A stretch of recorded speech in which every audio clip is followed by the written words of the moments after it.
తెలంగాణకు పురపూరకి సంసిద్ధమైంది.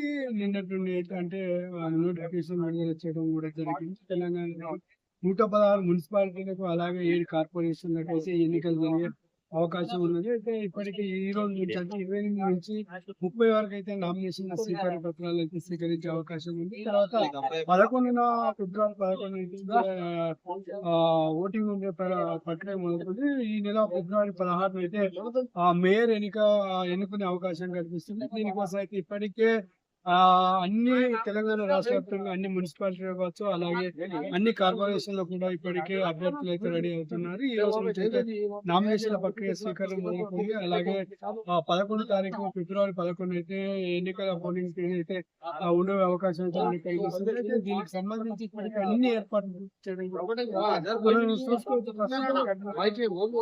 మున్సిపాలిటీ ఆఫీసుల దగ్గర ఉన్నాం. ఇక్కడ అలాగే నామినేషన్ వేసేందుకు అయితే అభ్యర్థులు అయితే బాగా తీరుతున్నారు. చాలా చోట్ల అభ్యర్థుల నామినేషన్ పత్రాలకు సంబంధించిన అవగాహన లేకపోవడం అయితే ఇక్కడ ఎవరు కూడా ఇన్ఫర్మేషన్ సరిగ్గా ఇవ్వడం లేదంటే కూడా ఆవేదన వ్యక్తం చేస్తున్న పరిస్థితి కనబడుతుంది. ఒక్కొక్క అభ్యర్థి ఎంతమంది అభ్యర్థులు బలపరచాలి, ఎవరెవరు అతనికి ఏమేమి ఉండాలనే విషయం కూడా పూర్తిగా తెలియడం లేదంటే ఇక్కడ అభ్యర్థులు కూడా తెలంగాణ రాష్ట్ర వ్యాప్తంగా పురపాలక సంఘ మున్సిపల్ ఎన్నికలకైతే చాలా మంది కంటే ఇక్కడ మున్సిపల్ అధికారులు ఈ విషయాలు తెలియదు.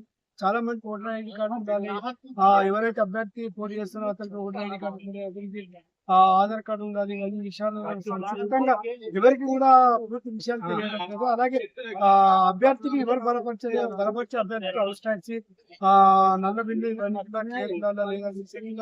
పూర్తి తెలియదు. చాలా మంది ఇంకొక విషయం ఎన్ఓసి కూడా అడుగుతారు. అంటే తనకు సంబంధించిన ఎలాంటి న్యూస్ లేకుండా చూపించాలని ఒక సర్టిఫికేట్ కూడా అడగడం. వీటన్నిటి చూసుకుంటే చాలా అభ్యర్థులు అయితే కన్ఫ్యూజన్ లో ఉన్నారు. ఈ రోజు నుంచి అయితే జనవరి 30 వరకు అయితే అభ్యర్థుల నామినేషన్ అభ్యర్థులు అయితే ఉన్నది. అయితే స్క్రూటినీ చేయడం కూడా జరుగుతుంది. అలాగే ఫిబ్రవరి 11 అయితే ఎన్నికలు జరిగాయి.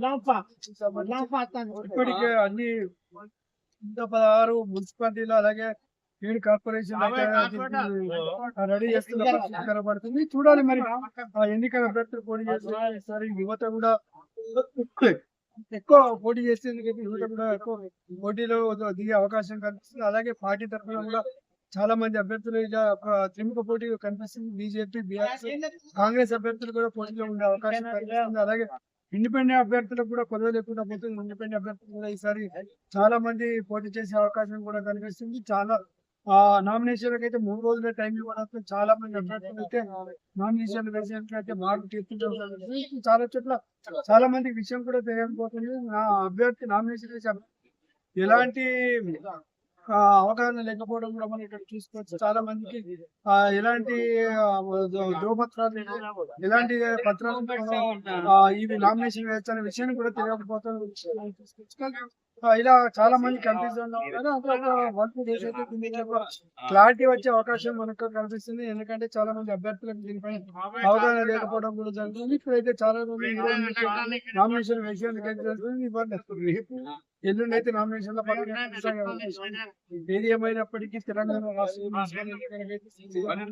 నేపథ్యం తెలంగాణ ప్రభుత్వం వీటిని ఒకేసారి నిర్వహించేందుకు అయితే పెట్టేది. గతంలో అయితే 2 సార్లు నిర్వహించిన ప్రభుత్వం మొత్తం ఒకే రోజు ఫిబ్రవరి 11 ఎన్నికలు ఉండే అవకాశం అయితే మనం చూసుకోవచ్చు. దీనికి సంబంధించి నిన్న నోటిఫికేషన్ నిన్నట్టుంటే ఈ నోటిఫికేషన్ ఇలాంటి అది లేకుండా 100 నామినేషన్ ప్రజలైతే ఉన్నారని చెప్తున్న పరిస్థితి కనబడుతుంది. 3 లక్షల బందోబస్తు ఏర్పాటు కూడా చేయడం జరిగింది. ఎవరు కూడా అనధికారికంగా లోపలికి వచ్చే అవకాశం కూడా లేకపోతే పోలీసు బందోబస్తు నామినేషన్ ప్రక్రియ అయితే కొనసాగుతుంది. శ్రీనివాస్ కరీం.